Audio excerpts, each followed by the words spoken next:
On va faire la matrice Ensoff. Je ne sais pas si vous la connaissez. La matrice Ensoff, ça peut être intéressant. Alors, je prends toujours cet exemple. J'ai donné des cours à des bac plus 4 à bac plus 5 il y a 3 ans là. Et je prenais toujours cet exemple en vision pour la matrice. Bon, je vais vous faire l'exercice comme aux étudiants. Vous allez me dire si ça va vous plaire. On va mettre des produits dans des cases. Alors, regardez. On va prendre celui-là en premier. Vous connaissez l'Apple Vision? Vous avez peut-être entendu parler au moins de nom. C'est un casque de réalité virtuelle. Vous le mettez où, lui? Dans les 4 cases.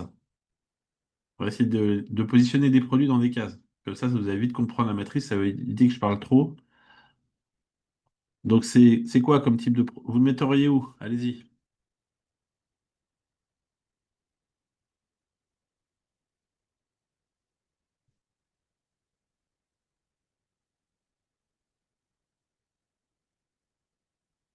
Alors, vous êtes d'accord que vous êtes tous aimés bien un truc différent, là?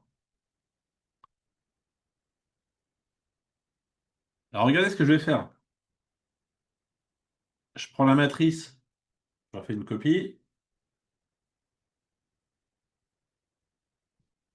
Je prends une photo de l'Apple Vision. J'en fais une copie.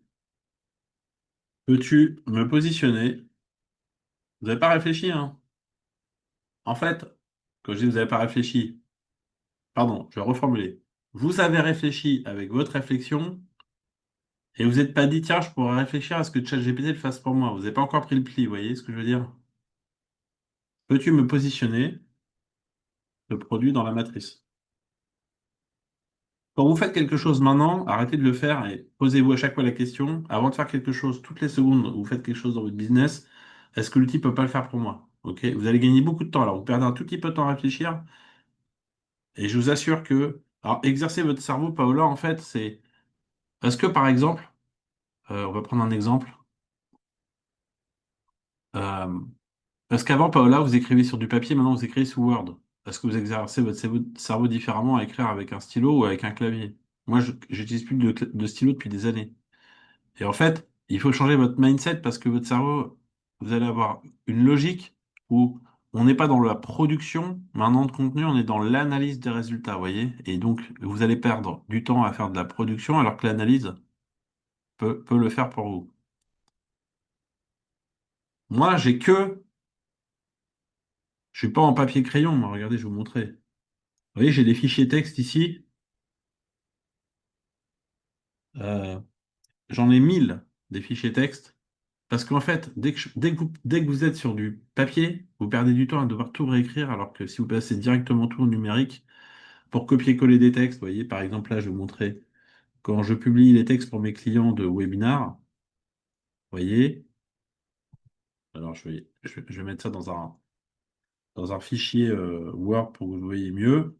C'est juste un exemple hein, pour vous montrer. Vous voyez, donc quand je vais publier ça sur Eventbrite pour un de mes clients, bah, j'ai déjà le texte du webinaire du client. Et puis après, j'ai déjà préparé le post associé au webinaire du client, vous voyez? Donc, tout ça, j'en ai des centaines et des milliers parce que si vous perdez du temps avec le papier, ça vous sert, vous allez faire un double travail, vous voyez, à ce niveau-là. Alors, je pense qu'il faut avoir un bon esprit critique avec les IA, d'où le besoin d'exercer son cerveau. Oui, mais en fait, ce qu'il faut nourrir, la Paola, dans l'exemple que je vous ai montré, c'est que regardez, est-ce qu'il vaut mieux réfléchir par vous-même à faire l'analyse? Là, vous êtes certains m'avoir dit quoi? Vous m'avez parlé de diversification, pénétration, nouveaux marchés, produits existants, développement de produits. Vous m'avez donné toutes les réponses possibles, à 4. Enfin, les 4 possibles. Tout le monde a dit au moins un des 4. Alors, vous me croyez moi ou vous me croyez ChatGPT? Vous me croyez, ok, nouveau produit, nouveau marché. Ça devrait être ça. C'est un nouveau produit qui n'existait pas. Et ils attaquent des nouveaux marchés qui est le métaverse, ça s'appelle. Donc normalement, ça devrait être de la diversification. Je dis bien normalement, mais moi, je suis pas sûr de moi. Vous savez, vous me connaissez, je suis pas forcément sûr de moi. Donc là, Paola, par exemple, vous voyez, ChatGPT, il vous explique le raisonnement. Il fait du raisonnement. Il peut raisonner, ChatGPT. Je sais pas si vous savez, les versions O3, ils sont doués de raisonnement. OK? Et donc, il vous explique son raisonnement. Donc, la pensée critique, on l'a pour réfléchir, effectivement, mais Apple lance un nouveau produit sur un nouveau marché, ce qui est exactement la définition de la diversification, vous voyez, selon la matrice Ensoff.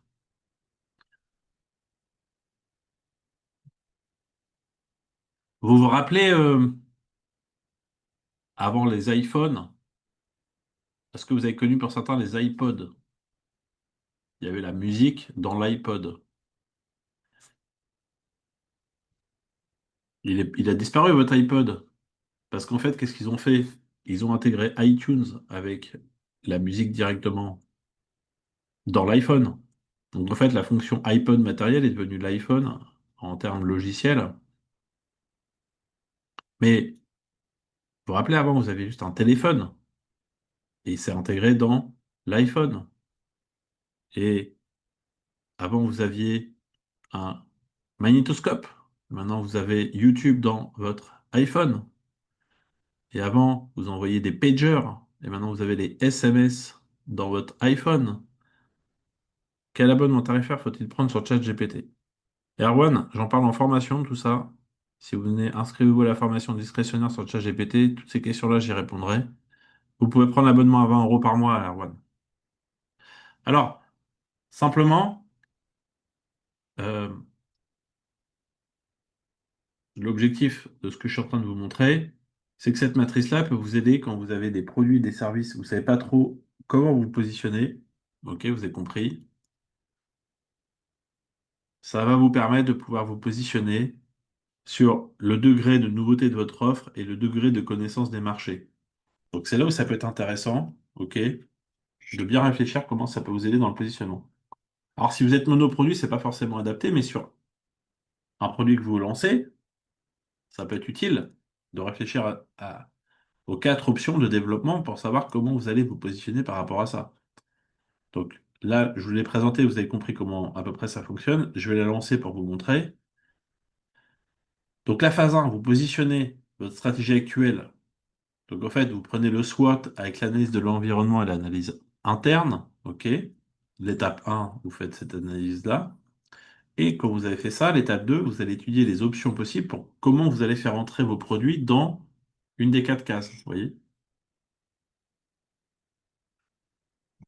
Alors regardez, je vais lancer la matrice SWOT.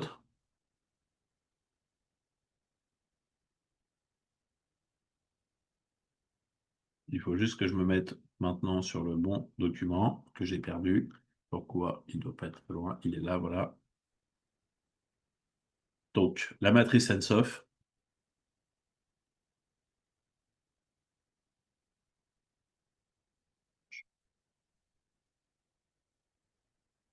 Donc, il vous explique déjà ce que c'est, produit existant, vous avez compris. Donc, la pénétration de marché. Donc, lui, en fait, il me segmente mon offre. Où est-ce que ça va être dans la pénétration de marché? Où est-ce que ça va être dans le développement de marché? Où est-ce que ça va être dans le développement de produits et dans la diversification? Lui, en fait, il l'utilise d'une façon où, vu que c'est une offre de service, il ne me met pas mon offre dans une des quatre cases. Il essaye de mettre dans la matrice mes différents éléments pour savoir où est-ce que je peux faire des choses avec. Mais quand vous êtes sur un produit, il va vous mettre le produit et vous pouvez lui demander justement ce que je vous ai montré avec l'iPhone, avec le casque Vision tout à l'heure qu'on a vu.